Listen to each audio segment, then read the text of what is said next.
창세기 1장부터 시작해서 어느덧 49장 끝으로 왔네요.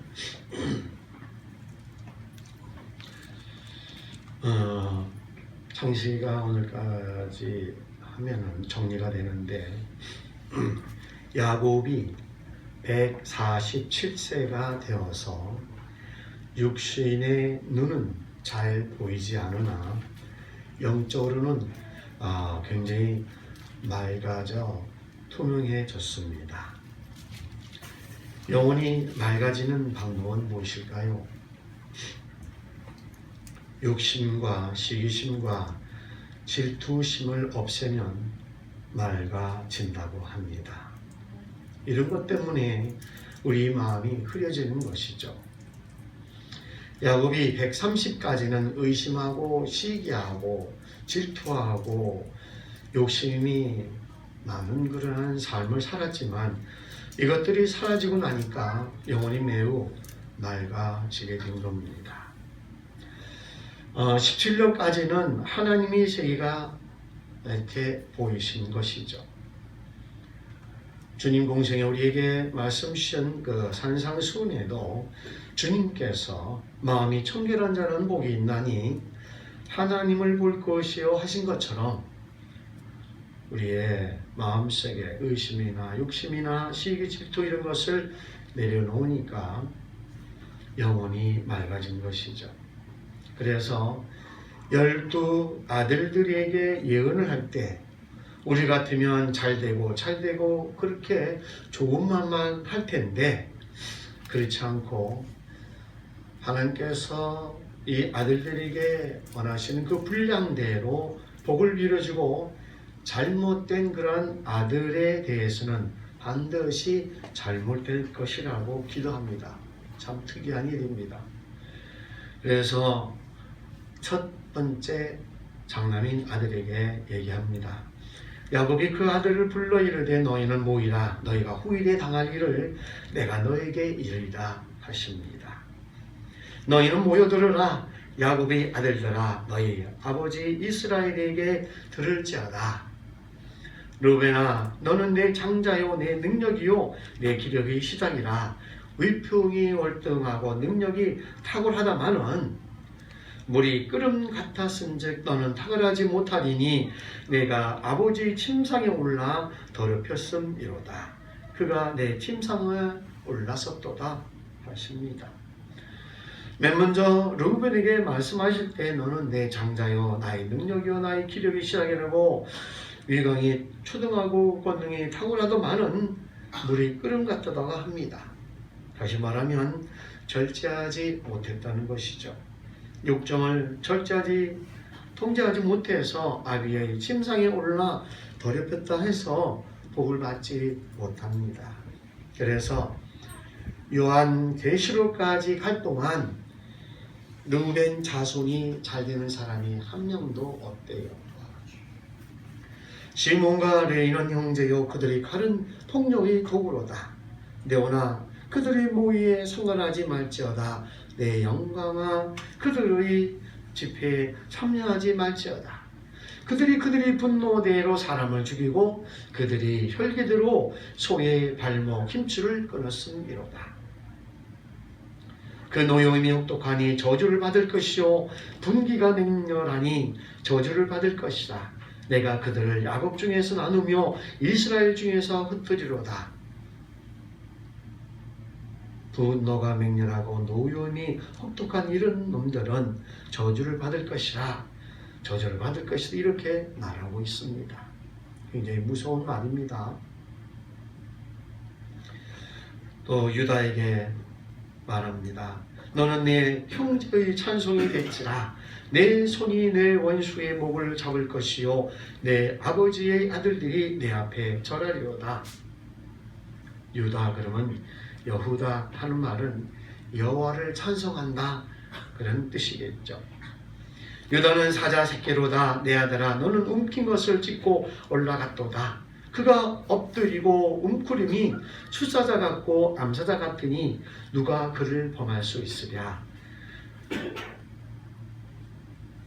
거기 10절에 보면 표가 유다를 떠나지 아니하며 통치자의 지팡이가 그 발 사이에서 떠나지 아니하기를 실로가 오시기까지 이르니 그에게 모든 백성이 복종하리로다. 통치자의 지팡이가 유다를 떠나지 아니하며 하는 것은 왕손이 난다는 뜻이겠죠. 지도자가 나온다.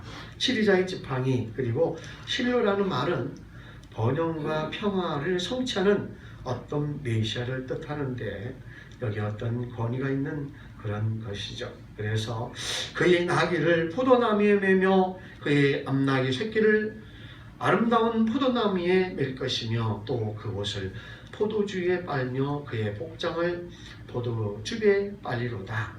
그의 눈은 포도주로 인하여 붉겠고 그의 이는 우유로 말미암아 희리로다. 스불론은 해변이 거주하리니 그곳은 뱀에는 해변이라. 그의 경계가 시돈까지로다. 이런 내용을 보면 유언이면서 예언인 것이죠. 축복과 저주가 있고 유언도 예언도 있는 것입니다. 이어서 이사갈에 대해서 얘기합니다. 이사갈은 양의 우리 사이에 꿇어앉은 건장한 나귀로다. 그는 쉴 곳을 보고 좋게 여기며 토지를 보고 아름답게 여기고 어깨를 내려 짐을 메고 앞제 아래에서 섬기리로다. 단은 이스라엘의 한 지파같이 그의 백성을 심판하리로다. 단하는 것이 심판한다는 그런 뜻이죠. 단은 길소프의 뱀이요 새끼를 독사로다. 말국을 물어서 그 탄자를 뒤로 떠지게 하리로다. 여호와여 나는 주의 구원을 기다리이다.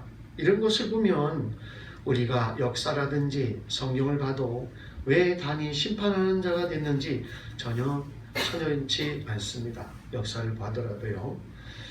갓은 군대의 추격을 받으나 도리어 그 뒤를 추격하리로다. 아셀에게서 나는 먹을 것은 기름진 것이라 그가 왕의 수라상을 차리리로다 합니다. 아셀의 자손들은 아마 그 진상품 농사를 잘 지은 것인지 그런 얘기가 나옵니다. 납달리는 노인 암사슴이라 아름다운 소리를 바라는도다. 이어서 요셉은 무성한 가지 곧 샘곁의 무성한 가지라 그 가지가 담을 넘었도다.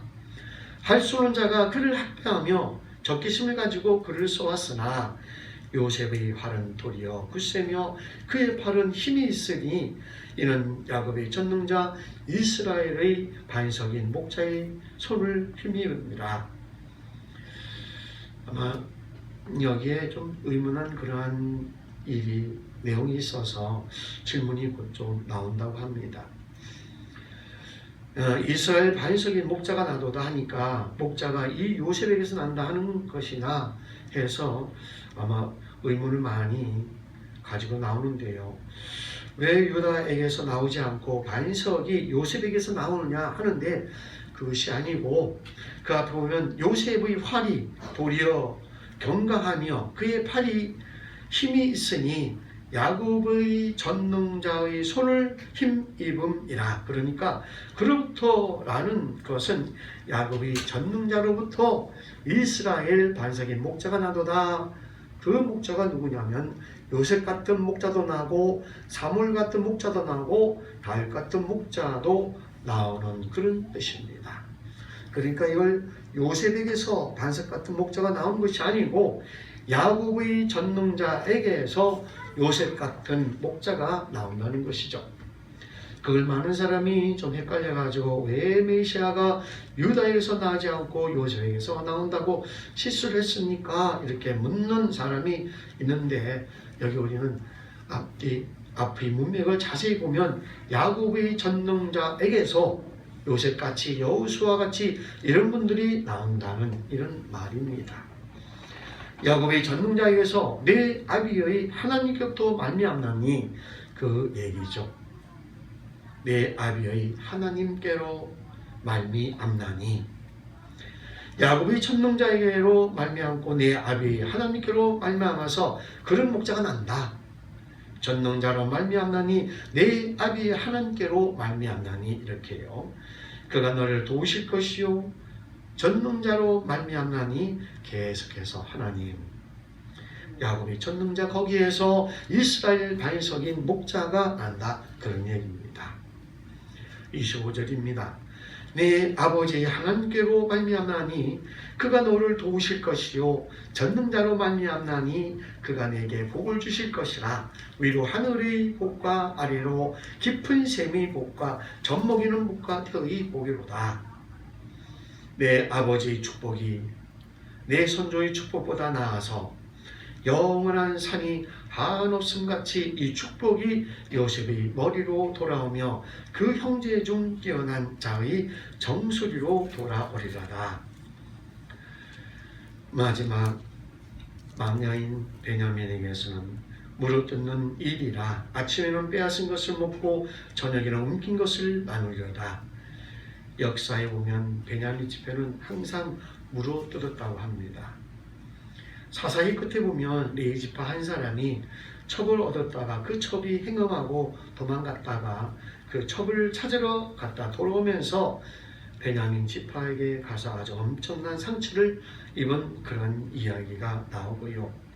그 다음에 항상 다윗의 정권에 대해서 뒤에서 물고 늘어지는 사람들, 시므이를 비롯해서 세바를 비롯해서 전부 베냐민 사람들입니다. 항상 그 베냐민 사람들이 한번 어쩌다가 사울왕이 나왔다가 그 왕권이 유다 지파로 넘어가고 난 후로는 늙어져 물고 늘어지는 그런 기질을 보였습니다. 좋은 습관은 아니죠. 28절 이들은 이스라엘의 12지파라. 이와 같이 그들의 아버지가 그들에게 말하고 그들에게 축복하였으니 곧 그들 각 사람의 분량대로 축복하였더라. 아버지의 욕심대로 축복하는 것이 아니라 그 축복받는 사람이 분량대로 축복하였다는 것입니다. 사람이 하나님께 축복을 비는 것이고 우리는 하나님께 축복을 해달라는 것이 아니고 복을 내려 주십시오라고 하지만 낱말의 의미와 앞뒤가 통한다고 보겠습니다. 그가 그들에게 명하여 이르되 내 조상들에게로 돌아가리니 나를 햇사람 에브론이 밭에 있는 굴에 우리 son조와 함께 장사하라. 이 굴은 가나안 땅 마므레 앞 막벨라 밭에 있는 것이라. 아브라함의 햇사람 에브론에게서 밭과 함께 사서 그의 매장지를 삼았으므로 아브람과 그의 아내 사라가 거기에 장사되었고 이삭과 그의 아내 리브가도 거기에 장사되었으며 나도 레아를 그곳에 장사하였노라. 이 밭과 거기 있는 굴은 햇사람에게서 산 것이니라. 야곱이 아들들에게 명하기를 마치고 그 발을 침상에 모으고 숨을 거두니 그의 백성에게로 돌아갔더라. 이렇게 유언합니다. 우리 일생에 병이 걸리면 어떤 병은 낫죠. 또 어떤 병은 금방 낫고 또 어떤 병은 좀 오래 걸리다가 마지막 병은 잘 안 낫습니다. 마지막 한 번은 안 나서 죽는 것이죠. 가능하면 병이라 할 것도 없이 그저 수가 높고 나이 많아 기운이 지나여 조용히 이렇게 마지막을 잘 준비하는 것도 참 하나님이 은혜라고 보겠습니다. 이를 위해서 우리가 기도할 필요도 있는 것 같아요. 그 요셉이 그의 아버지 얼굴에 굽으려 울며 입맞추고 라면서 50장 1절입니다. 그 수동들은 의인에게 명하여 아버지의 몸을 향으로 처리하게 하며 의인이 이스라엘에게 그대로 하되 40일이 걸렸으니 향으로 처리한 데는 이 나수가 걸림이라. 애굽 사람들은 70일 동안 그를 위하여 곡하였더라.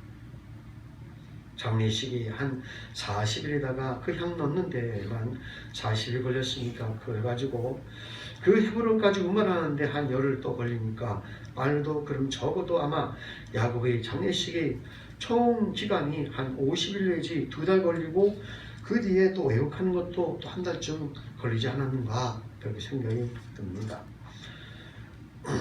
물론 참 대인도 대인이지만 이스라엘 사람들이 장례식에 있어서는 아마 훨씬 더 진지하고 정중히 하는 것 같습니다. 그 향을 넣는데 얼마나 향을 잘 넣느냐 하면 2000년, 3000년 이상 된 미라가 그대로 나오는 것을 보면 우리가 짐작할 수 있죠.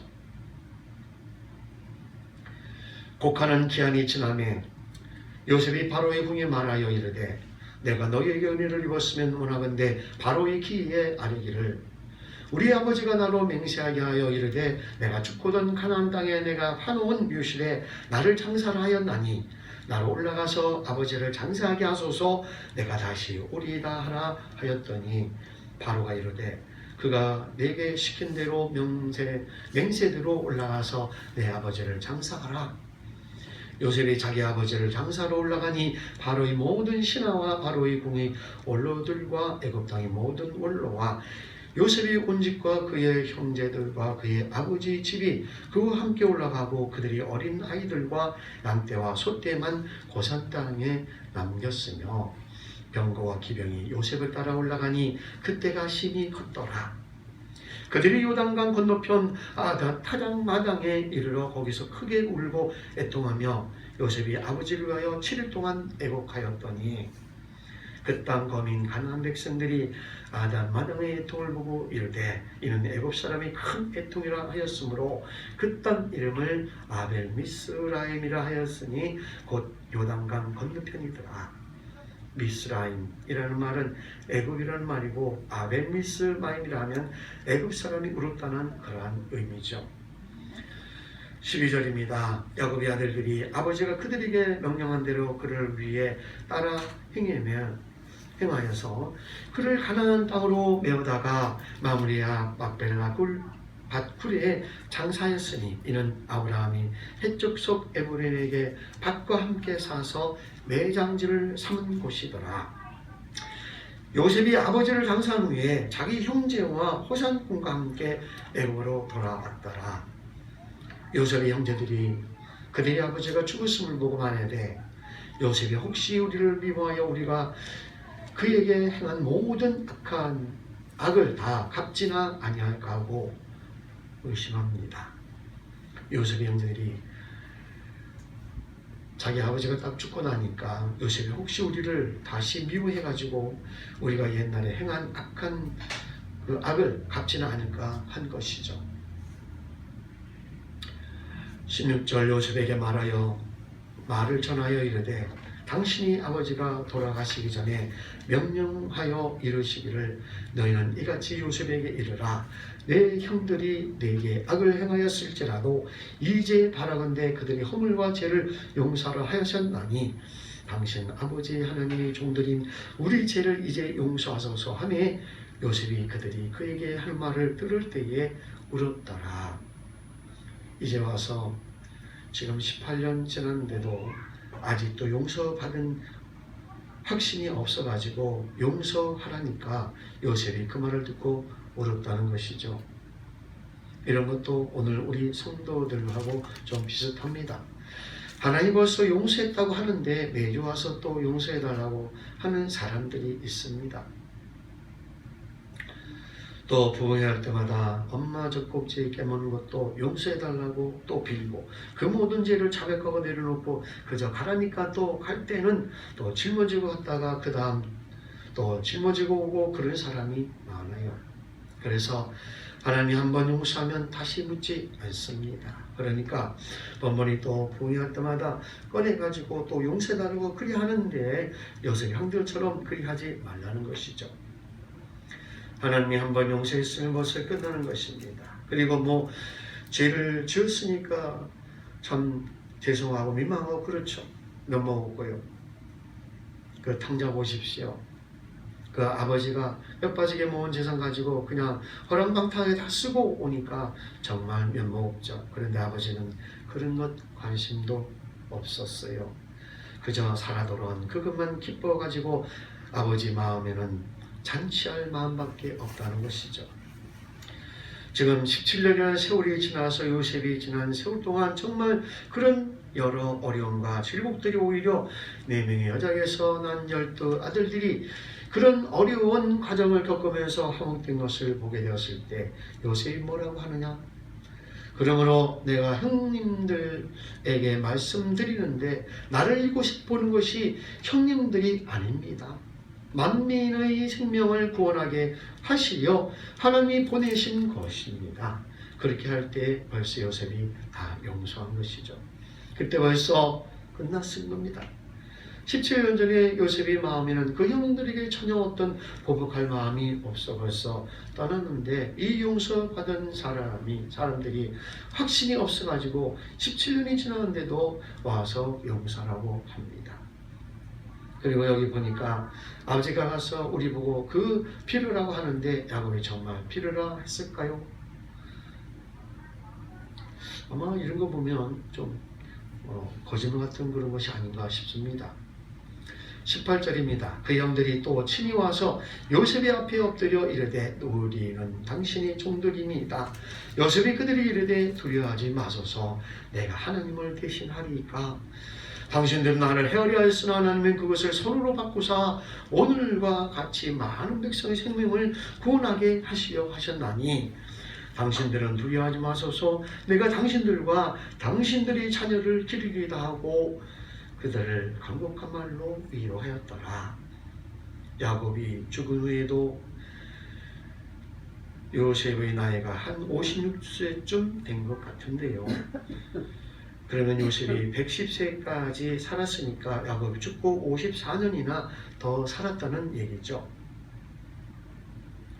54년 동안 요셉이 살아온 이야기는 하나도 쓰지 않았습니다. 그냥 야곱 이야기는 끝내면서 요셉 이야기도 같이 그냥 막을 내리고 끝을 냅니다. 22절입니다. 요셉이 그의 아버지 가족과 함께 애굽에 거주하여 110세를 살며 에브라함이 자손 3대를 보았으며 므낫세의 아들 마길의 아들들도 요셉의 설화에서 양육되었더라. 요셉이 그 형제들에게 이르되 나는 죽을 것이나 하나님이 당신들을 돌보시고 당신들을 이 땅에서 인도하여내사 아브라함과 이삭과 야곱에게 맹세하신 땅에 이르게 하시리라 하고, 요셉이 또 이스라엘 자손에게 맹세시켜 이르기를 하나님 반드시 당신들을 돌보시리니 당신들은 여기서 내 해골을 메고 올라가겠다 하라 하였더라. 해골만 메고 올라가라는데 해골만 가지고 가지는 않았겠죠. 다른 뼈도 가지고 올라갔겠죠. 요셉이 110세의 죽음에 그들이 그의 몸에 향 재료를 놓고 애굽에서 입건하였더라. 창세기가 태초에 하나님이 천지를 창조하시니라 하는 것부터 시작해서 요셉의 입관까지 다루는데, 성경 창세기가 우리에게 보여주는 그 연수를 가지고 대충 계산해 보면 창세 후부터 요셉이 입관하는 데까지는 한 몇 년쯤 걸렸을까요? 아마 약 한 2307년 정도 걸렸다고 합니다. 그러니까 창세기 한 권이 다루는 그 기간이 2300년이 되는 겁니다. 2300년 이야기를 이렇게 압축해 넣은 그러한 이야기죠. 그렇게 압축을 하는 중에 야곱 집안 이야기는 상당히 깁니다. 꽤 많은 분량을 할애하면서 야곱 이야기를 하고 있습니다. 왜냐하면 이게 이스라엘의 뿌리가 되는 그런 이야기이기 때문에 그런 것이죠. 그리고 그 이후에 창세기 이후에 출애굽부터 시작해서 말라기까지 간다고 할지라도 창세기 한 것만큼 안 됩니다. 그만큼 창세기가 많이 압축되었다는 것이죠. 그래서 이 창세기 뒷부분, 창세기 제2부는 히브리 족장들의 신앙과 삶을 다루고 있는데요. 그 아브라함 이야기를 보았고 이삭의 삶을 우리가 살펴보았습니다. 그 야곱의 꽤 긴 이야기를 우리가 보았고 요셉의 이야기 간단하지만 다루어 보았습니다. 우리가 이 창세기 안에 보면 굉장히 그런 이야기가 있는데, 그것은 세계 고대 국가들이 시작한 그 민족들의 이름이 거의 망라되어 기록하고 있습니다. 창세기 10장, 11장에 그런 이름들이 있어가지고 역사적인 가치가 있다는 것이죠. 성경과 역사가 일치가 되지 않는 부분이 가끔 있습니다만, 그럴 때는 성경의 내용을 더 신뢰하는 쪽으로 가는 것이 맞다고 보겠습니다. 성경은 너무 압축되고 생략되지만 그 기록된 것만큼은 너무 진실하게 사실을 기초해서 쓰고 있기 때문에 얼마든지 믿을 수 있고 있는 그러한 것이라서 얼마든지 믿을 수 있는 그런 근거가 될 것이라는 것이죠. 여기까지 해서 우리가 창세기를 정리하고요. 다음 시간부터는 출애굽기를 살펴보면서 출애굽기는 참 큰 사건들이 기록되어 있는데 거기서 우리가 큰 은혜와 진리를 만나게 될 것입니다. 기도합니다. 오늘 하나님의 사람 야곱의 학년을 살펴보고 요셉의 일생도 간략하게 살펴보았습니다.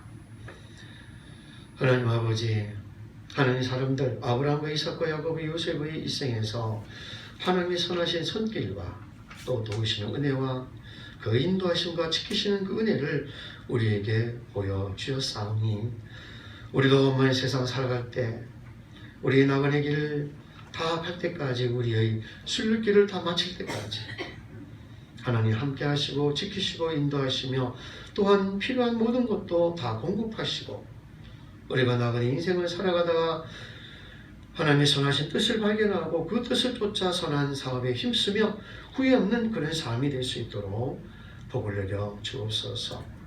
우리의 가는 곳마다 하나님의 이름과 주의 영광과 주의 복음과 주의 진리와 은혜와 사랑이 유감없이 전달될 수 있도록 도와주옵시며 이 또한 감사하고 예수님 이름으로 기도드리옵나이다. 아멘.